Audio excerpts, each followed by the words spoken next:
खलील जिब्रान की रचना the madman की Hindi audio book का भाग 10। रात और पागल।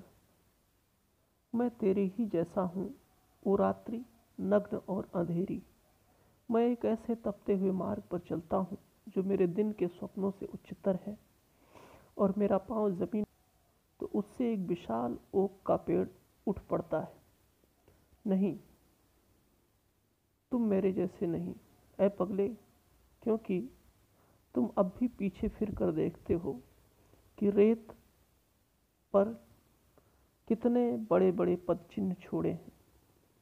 मैं तेरे जैसा हूँ ऐ रात्रि, खामोश और गंभीर।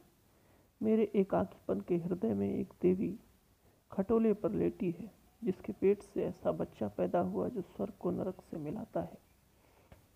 नहीं, तुम मेरे जैसे नहीं ओ पागल, क्योंकि तुम दुखों की कल्पना से कांप उठते हो और नरक के गीतों से भयभीत हो जाते हो।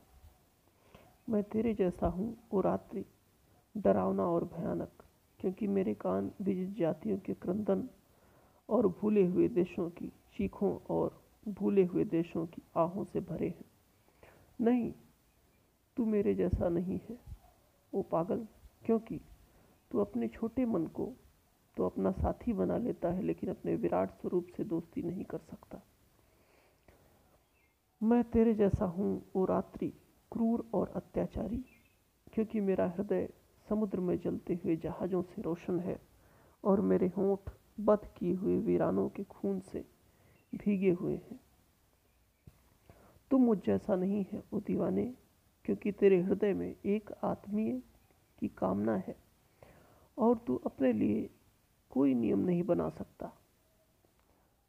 मैं तेरे तेरे जैसा हूँ ओ रात्रि, प्रसन्न और आनंद, क्योंकि जो मेरी छाया में निवास करता है वह एक अछूती मदिरा से उन्मत्त है, और मेरी अनुचरी खुशी से निसंकोच गुनाह करती है।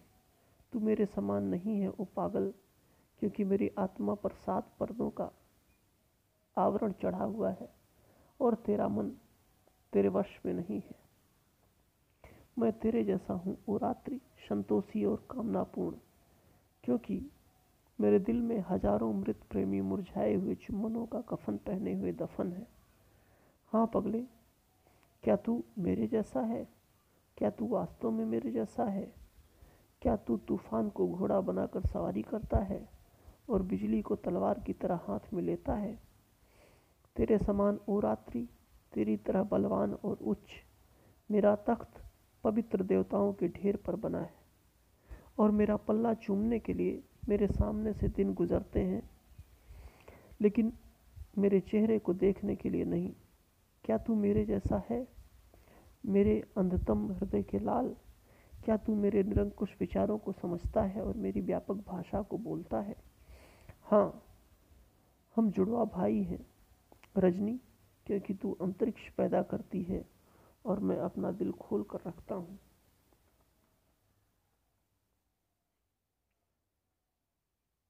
अगली कहानी, बड़ा समुद्र। मेरी आत्मा और मैं बड़े समुद्र में स्नान के लिए गए। जब हम किनारे पर पहुंचे तो हम किसी गुप्त और निर्जन स्थान की खोज करने लगे। जैसे हम आगे बढ़ चले, हमने देखा कि एक आदमी भूरी चट्टान पर बैठा हुआ अपने झोले से चुटकी चुटकी नमक निकालकर समुद्र में फेंक रहा है। यह निराशावादी है।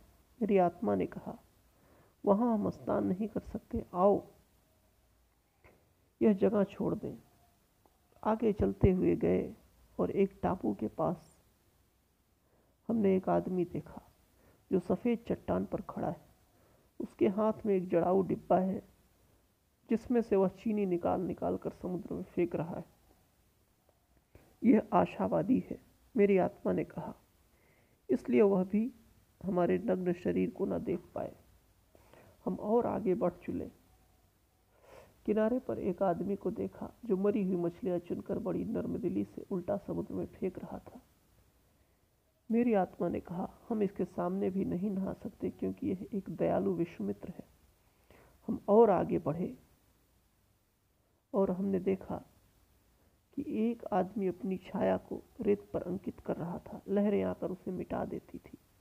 लेकिन वह बराबर अपने कार्य में लगा रहा। यह रहस्यवादी है, मेरी आत्मा ने कहा।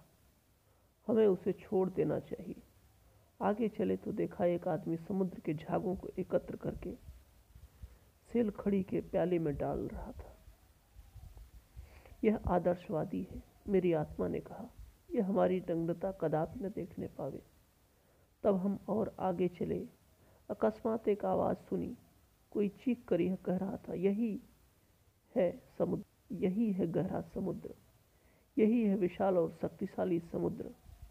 और जब हम उस आवाज़ के पास पहुंचे तो हमने देखा कि एक आदमी समुद्र की तरफ पीठ किए हुए खड़ा है और एक सीप को कान लगाए उसकी आवाज़ सुन रहा है। मेरी आत्मा ने कहा, चलो आगे बढ़ो। यह यथार्थवादी है जो किसी बात के रहस्य को पूरी तरह ना समझने पर उससे मुंह मोड़ लेता है और उस विषय के एक टुकड़े पर अपना ध्यान केंद्रित कर लेता है। इसी तरह आगे बढ़ते गए। थोड़ी दूर चट्टानों के बीच एक आदमी रेत में सिर छुप। मैंने अपनी आत्मा से कहा, निसंदेह हम यहाँ स्नान कर सकते हैं क्योंकि यह व्यक्ति हमें देख नहीं सकता है। नहीं, मेरी आत्मा ने कहा, यह तो उन सबसे खतरनाक है क्योंकि यह उपेक्षा करता है। तब आत्मा के मुंह पर बड़ी निराशा छा गई और उसने करुण स्वर में कहा, हमें यहाँ से चलना चाहिए क्योंकि यहाँ कोई ऐसा गुप्त स्थान और एकांत नहीं है जहाँ हम स्नान कर सकें। मैं उस हवा को अपनी सुनहरी जुल्फों से नहीं खेलने दूंगी, ना उस हवा में अपने सफ़ेद सीने को खोलूंगी और ना ही प्रकाश को अपनी पवित्र नग्नता उघाड़ने दूंगी। तब हम उस बड़े समुद्र को छोड़कर दूसरे विशाल सागर की खोज में चल पड़े।